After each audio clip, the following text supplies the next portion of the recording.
Hello. Today we're going to continue reading Hosea, chapters 5 through 9. Chapter 5. Hear this, you priests. Pay attention, you Israelites. Listen, O royal house.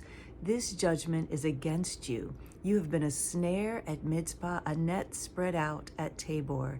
The rebels are deep in slaughter. I will discipline all of them. I know all about Ephraim. Israel is not hidden from me. Ephraim, you have now turned to prostitution. Israel is corrupt. Their deeds do not permit them to return to their God. A spirit of prostitution is in their heart. They do not acknowledge the Lord. Israel's arrogance testifies against them. The Israelites, even Ephraim, stumble in their sin.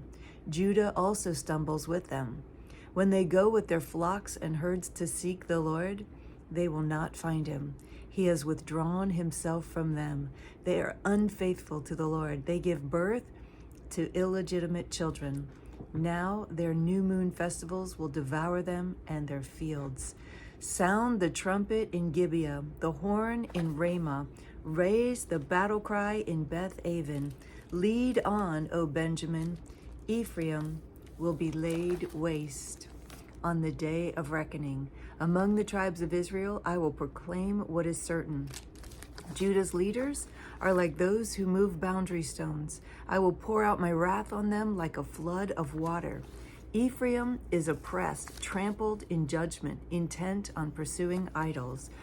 I am like a moth to Ephraim, like rot to the people of Judah.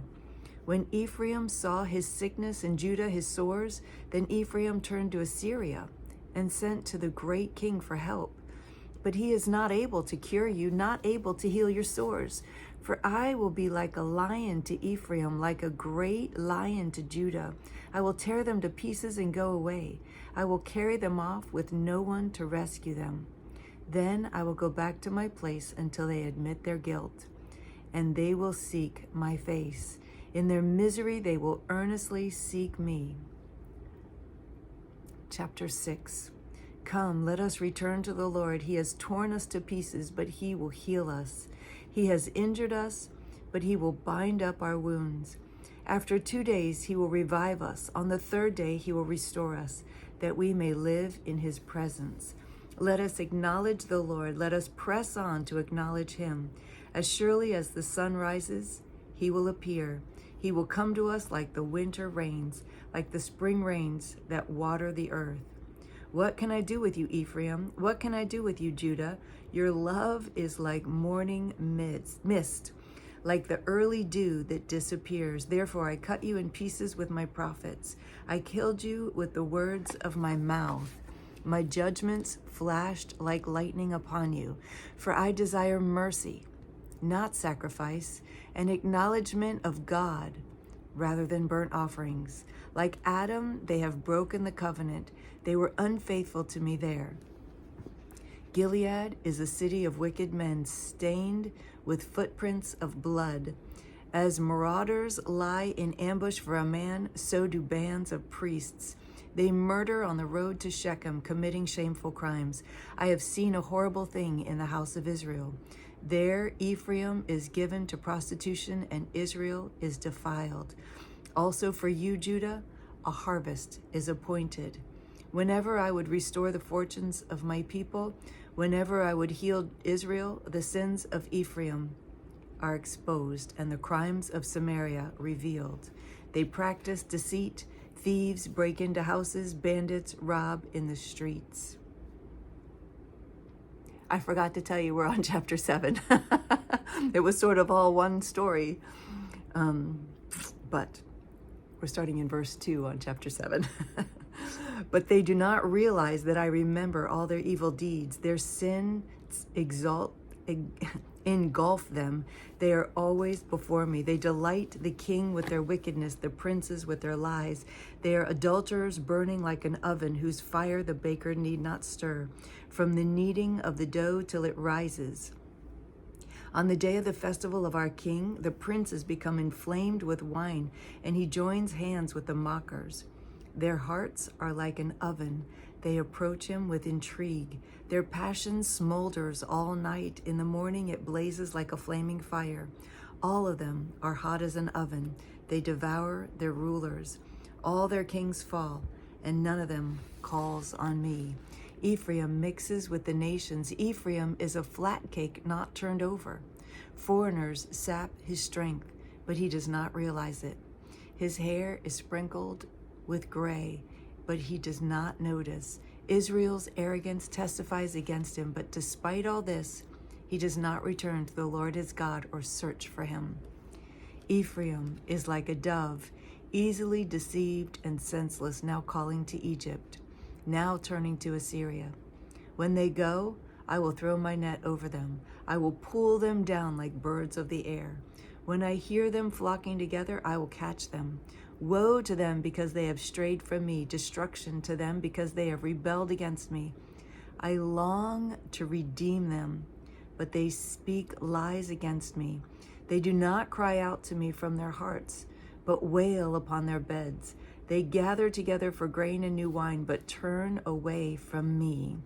I train them and strengthen them, but they plot evil against me. They do not turn to the Most High.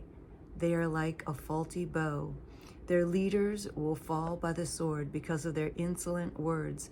For this they will be ridiculed in the land of Egypt. Chapter 8. Put the trumpet to your lips. An eagle is over the house of the Lord, because the people have broken my covenant and rebelled against my law.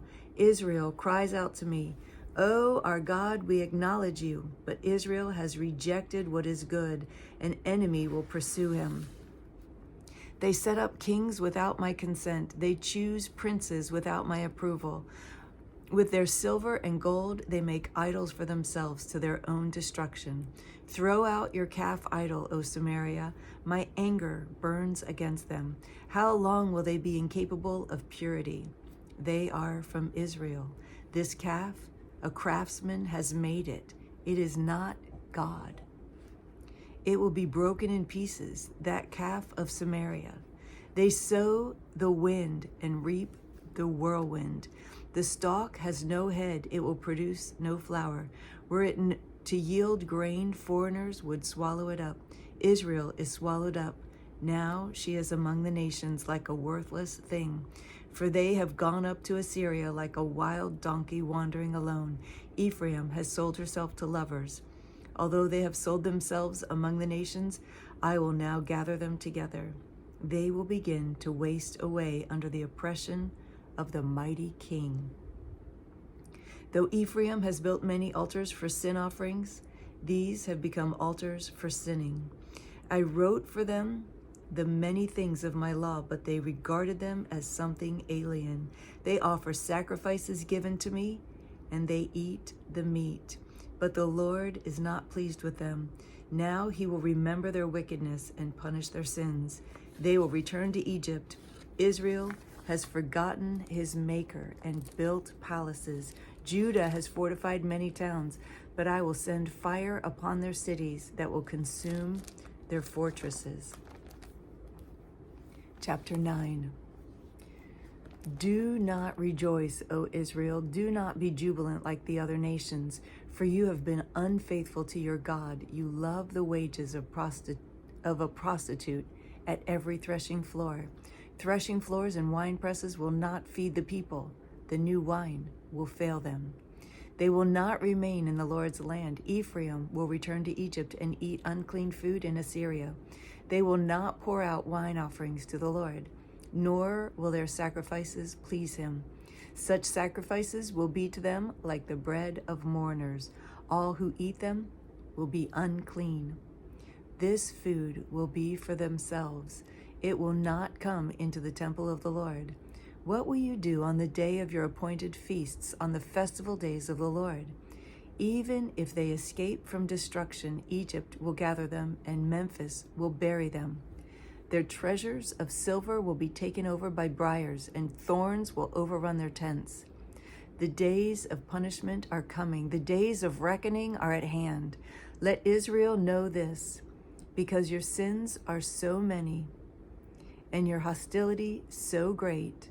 The prophet is considered a fool, the inspired man a maniac. The prophet, along with my God, is the watchman over Ephraim. Yet snares await him on all his paths, and hostility in the house of his God. They have sunk deep into corruption. As in the days of Gibeah, God will remember their wickedness and punish them for their sins. When I found Israel, it was like finding grapes in the desert. When I saw your fathers, it was like seeing the early fruit on the fig tree.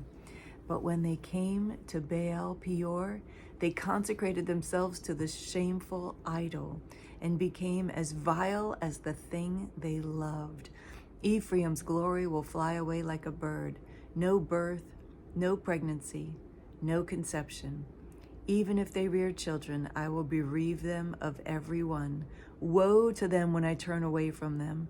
I have seen Ephraim, like Tyre, planted in a pleasant place. But Ephraim will bring out their children to the slayer. Give them, O Lord, what will you give them? Give them wombs that miscarry and breasts that are dry. Because of all their wickedness in Gilgal, I hated them there. Because of their sinful deeds, I will drive them out of my house. I will no longer love them. All their leaders are rebellious. Ephraim is blighted. Their root is withered. They yield no fruit. Even if they bear children, I will slay their cherished offspring. My God will reject them because they have not obeyed him.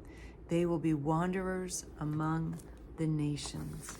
Ooh, that's so sad. It was all sad. The whole reading was sad today.